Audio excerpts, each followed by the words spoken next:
Hi everyone, I'm Zenit, and today I will be giving you guys a tutorial on how to make a bowl. I took pottery for 3 years in high school, and I'm going to use what I've learned to show you guys how to do it and show you step by step on what needs to be done. But before I get started, I have to head to my old high school since that's where the pottery room is. Let's go.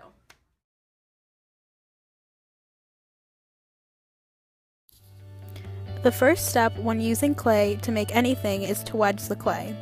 You do this in a similar way as to kneading dough. This is very important because it ensures that there are no holes or air bubbles in the clay. If any of those are in the clay before you begin throwing, it could disrupt the whole form.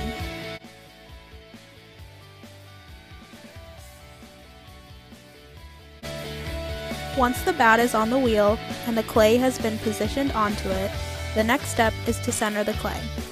What centering does is move the clay in a symmetrical rotation in the middle of the wheel. This can easily be the trickiest part of the whole process, and you may have to repeat the steps a few times before you get it.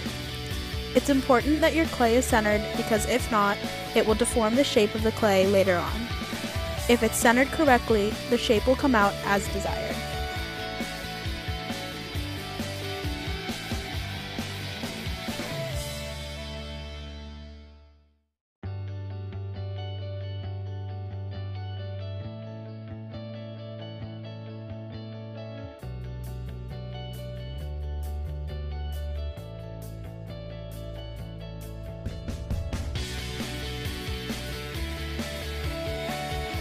After a few minutes of working on the clay, here it is looking centered. Once the clay has been centered, the next step is to take your thumb and slowly sink it down the middle of the clay. Once you've reached far down enough, you begin to stretch the walls out with your thumb, while also making sure that your hand surrounds the outer part of the clay so that it doesn't lose its shape. Since I'm making a bowl, I'm making sure it stretches out a bit farther and the walls come out more so that I can achieve the shape I'm going for.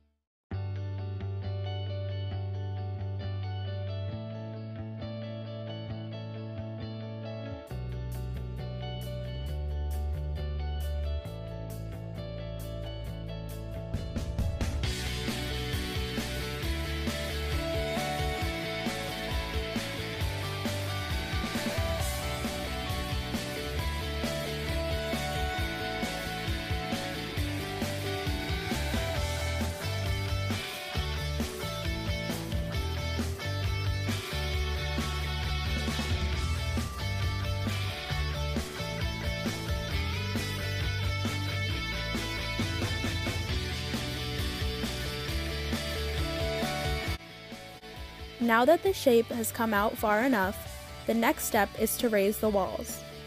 This is very crucial when thinking about the size of your piece.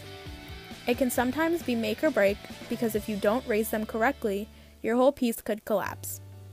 What one should remember about this is to slow the wheel down and take it at a normal pace. Speeding up the wheel is not a good idea because it can whip the piece and cause it to lose its shape. Because I am making a bowl, I will be raising the walls more outward rather than straight up. The reason why pulling up the walls is so important is because it shows in presentation. The main goal is to raise them as much as you can while not making them too thin. The taller and thinner the walls are, the lighter your piece will be. This process requires that the steps be repeated multiple times so that you can reach the full potential of your piece. It's the last step in actually forming the piece, so it's very important not to rush it. Once that is completed, the shape and size of the form shows a notable difference from when first started.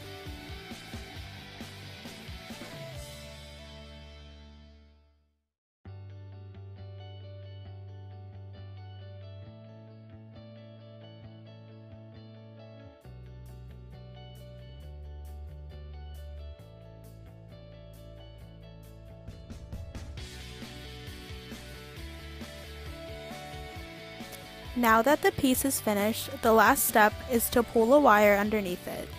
This is done so that the piece does not stick to the bat and will be ready to be trimmed the next day and soon be ready to be put into the kiln.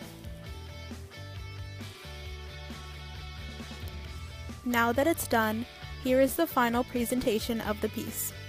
As you can see, it is not as perfect as it could be. I haven't been behind a wheel in a year, so I was a bit rusty when coming back to it.